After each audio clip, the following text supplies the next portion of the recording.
Hello students, आज हम part 6 त्रिकोणमिति में प्रकीर्ण प्रश्न संग्रह 6 का क्वेश्चन 5 का आगे का सवाल देख रहे हैं। इससे पहले वाले वीडियो में हमने 6 उप प्रश्न तक हल कर लिए हैं। इसमें 10 उप प्रश्न हैं। अभी इस वीडियो में हम अब 7वां जो महत्वपूर्ण है बोर्ड के हिसाब से और कम से कम 3 से 4 मार्क्स के लिए पूछा जा सकता है, वो सवाल हम देखते हैं। तो इस सवाल में क्या दिया गया है, सेक रेस टू, 7वां सवाल हम देख रहे हैं, सीधे करो। Sec raise to 6x minus 10 raise to 6x बराबर है 1 प्लस 3 सेक स्क्वायर एक्स गुणे 10 स्क्वायर एक्स। बायां पक्ष है इसमें sec raise to 6x minus 10 raise to 6x, दाहिना पक्ष है 1 plus 3 sec square x into 10 square x. तो बायां पक्ष हमने पद यहाँ लिख दिया है।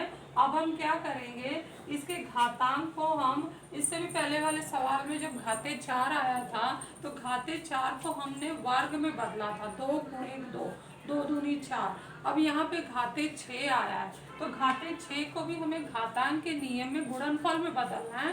तो अंदर कौन सा घात होगा, बाहर कौन सा घात होगा, अंदर 2 होगा और बाहर 3 होगा। मतलब सेक स्क्वायर का घन दूसरा tan स्क्वायर का घन, ऐसे लेने से और बीच में माइनस साइन होने से फायदा यह होगा कि इसमें हम a का घन माइनस b का घन का सूत्र लगा सकते हैं। a का घन माइनस का b का घन बराबर क्या होता है, ये हम 8वीं में पढ़ चुके हैं, इसका विस्तार भी निकाल चुके हैं।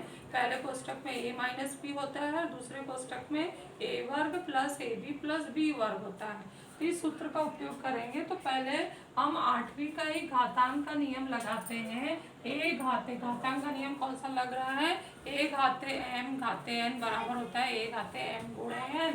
तो यहाँ पर हम इसको बदलेंगे तो ये हो जाएगा सेक वर्ग x घाते 3, 2 3 6 हो गया, माइनस tan स्क्वायर एक्स घाते 3। तो इससे मान में कोई परिवर्तन नहीं हुआ, घाते 6 जैसे है वैसे ही यहाँ पर है। हमने घातांक का नियम यहाँ हम कारण लिख सकते हैं। कौन सा नियम लगाए हैं, a घाते m घाते n बराबर a घाते m गुणे n। इस सूत्र का उपयोग करके हमने घातांक में परिवर्तन कर दिया। अब उसके बाद देख रहे हैं कि ये हमारा अंदर का जो पद है ये हमारा a है और ये अंदर का पद b है। तो ये a का घन हो गया माइनस b का घन हो गया। तो a का घन माइनस b का घन क्या होता है, ये सूत्र का उपयोग करके अभी मैं बताई। ये हम लिखेंगे, पहले कोष्टक में लिखेंगे सेक वर्ग x माइनस tan वर्ग x, मतलब पहला कोष्टक a माइनस बी, और फिर दूसरा कोष्टक हम लिखने जा रहे हैं। दूसरा हम कोष्टक क्या लिखेंगे, छोटे कोष्टक के अंदर a का वर्ग, तो a पहले से ही वर्ग में है, फिर उसका वर्ग प्लस ए बी, a गुणे b, a हमारा सेक स्क्वायर एक्स है गुणे tan स्क्वायर एक्स है, प्लस b का वर्ग, b पहले से ही वर्ग में है इसलिए ब्रैकेट लग जाएगा, बड़ा कोष्टक बंद। और अब यहाँ कारण लिखेंगे हम, a का घन माइनस b का घन बराबर होता है a माइनस बी, दूसरे कोष्टक में a वर्ग plus A B plus B वर्ग। इस तरह से हमने इसका सूत्र लिख दिया। इसके बाद हम क्या देखते हैं कि यहाँ पर जो है ये सर्वसंज्ञा हो गया हमारा। तो sec square x minus tan square x बराबर होगा 1, यहाँ हम 1 लिख दिए और ये कोष्टक में हम लिखते हैं वैसे ही लिख देते हैं जैसा दिया है, और इसका फिर बाद में सोचते हैं क्या करना है। सेक स्क्वायर एक्स का square plus sec square x into tan square x plus tan square x,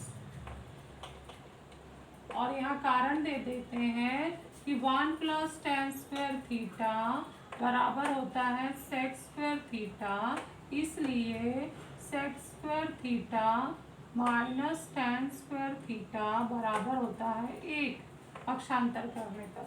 तो इस सरल समीकरण का उपयोग हमने यहाँ किया। अब हम क्या करेंगे, इसमें ऐसा चेंजेस लाएंगे कि ये a वर्ग है और ये b वर्ग की तरफ जैसा पद है, ये हमारा इसका एक वर्ग वाला पद छूट गया है। तो ये a वर्ग है और ये b वर्ग है और बीच में ab है, तो अगर हम इस तरह से इसका रूट लाना चाहें अर्थात a माइनस बी का होल स्क्वायर लाना है तो -2ab यहाँ पर होना चाहिए। -2ab लाने के लिए हमें क्या करना होगा, जैसे कि +1 दिया है और मुझे -2 लाना है तो मुझे क्या करना होगा, ऐसा नंबर जोड़ना और घटाना होगा, यानी -3। ये +1 -3 से -2 मिल गया, लेकिन +3 मुझे इसके बैलेंस करने के लिए लेना होगा क्योंकि +1 अभी अकेला ही है, लाना -2 है। तो मैं इसमें ये क्रिया कर रही हूँ, -3 +3 -3 +3 0 होता है। तो ये मतलब ये पद मैं अगर इसमें जोड़ भी रही हूँ तो मान में कोई परिवर्तन नहीं होगा कि मैं -3 भी कर रही हूँ और +3 भी कर रही हूँ। तो यही पद मैं यहाँ लूँगी, बस इसके साथ sec² x tan² x sec² x tan² sec² x tan² और x वाला पद होगा। तो ये आप लोगों को समझाने के लिए ऐसा मैंने यहाँ बीच में लिख दिया है। तो अब मैं यहाँ पर क्या करती हूँ, ये तो एक गुणे में चला जाएगा, sec² x का वर्ग प्लस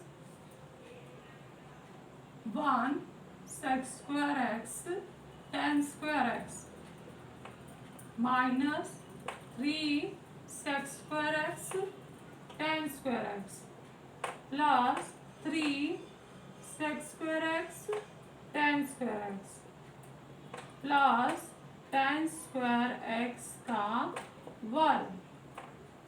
तो यहाँ ध्यान से देखो, ये पद जो है ये एक दूसरे के विपरीत है। -3 वाला पद है, +3 होते ही कट होके 0 ही मिलेगा और ये हमारा ओरिजिनल पद यहाँ का है।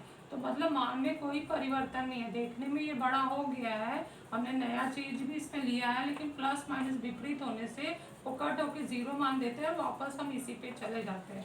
लेकिन ये चीज ऐसा एडजस्ट करने से फायदा ये होता है, इसको घटाने पर मुझे यहाँ पर sec² x का वर्ग -2 आएगा, यहाँ पे +1 -3 -2 sec² x tan² x और ये वाला पद मैं आगे ले रही हूँ, इसको आगे लिखूंगी तो प्लस tan² x का वर्ग और जो ये एक्स्ट्रा पद है उसको साइड में कर दे रहे हैं, प्लस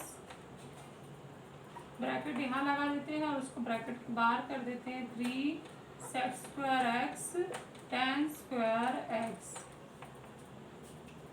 अब यहाँ ध्यान से देखो, तो ये जो हमारा पद है a, इसको अगर मैं a मान लूँ, sec² x a है, tan² x b है, तो ये a का वर्ग -2ab, ये हमारा a हो गया और ये हो गया b, तो a इसका वर्ग -2ab प्लस b का वर्ग हो गया।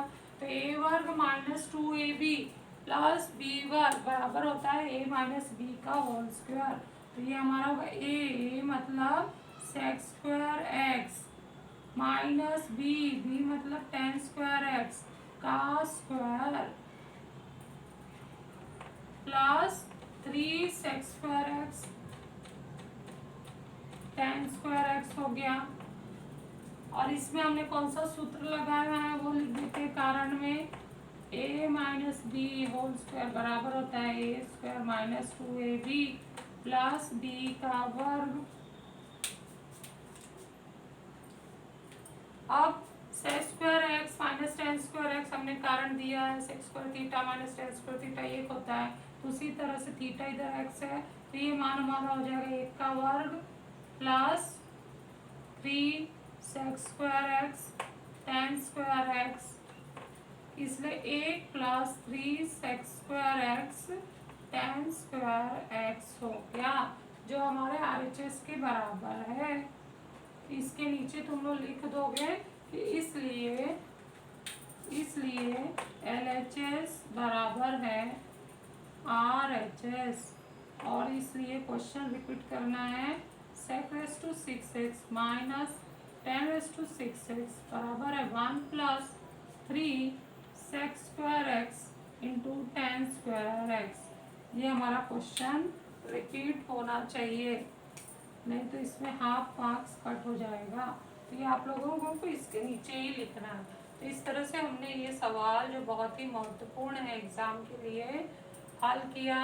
ठीक से आपको समझना है, फेयर में लिखना है। Thank you.